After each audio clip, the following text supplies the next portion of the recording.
गंगोत्री में जब भगीरथ ने गंगा का आह्वान किया और भगवान शिव के जटाओं से प्रस्फुटित होकर के गंगा धारा पर अवतरित हुई, तो वो पितरों की मुक्ति, अकाल मृत्यु के दोष को हटाना, मिटाना, उसको पोंछना, उसको जल प्रवाह करना, इसी संकल्प के साथ गंगा का अवतरण हुआ था।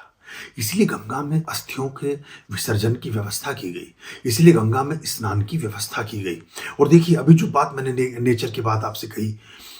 हम जो ये कहा गया कि 4 तीर्थ करें और वहाँ जाएं, जब आप वहाँ उस पानी में नहाएंगे, गंगोत्री के गंगा में स्नान करेंगे, तो लगभग वो 4 डिग्री 3 डिग्री वाली बर्फीली गंगा ही आपको मिलेगी। और वो आपके अंदर क्यों, ये जो कहते हैं ना कि हमारी तबीयत ठीक हो गई, हम गंगोत्री में गए थे, तीर्थ पर गए थे और वहाँ हमने ये किया, हम एकदम उसके बाद स्वस्थ हो गए। वो जो मरे हुए तंतु थे शरीर के, जो 10 साल पहले 8 साल पहले हमारी मेरिडियंस डैमेज हो गई थी, समाप्त हो गई थी किसी भी वजह से, वो जब शरीर को वापस झटका लगता है, वो फिर से जागृत हो जाती हैं। तो ये एक तो ये बात, और दूसरी बात, चूंकि भगवान शिव का उसमें संस्पर्श है,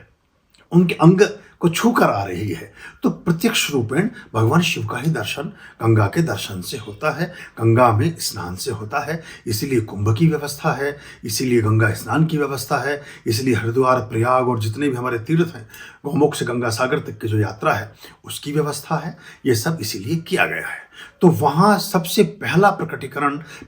सबसे पहला लाभ गंगोत्री में किसी अनुष्ठान का या किसी दर्शन का होता है, तो वो ये अकाल मृत्यु, अप्रिय चीज़ों का होना, जीवन में ऐसी चीज़ों का समावेशित हो जाना जो नहीं होने चाहिए थी,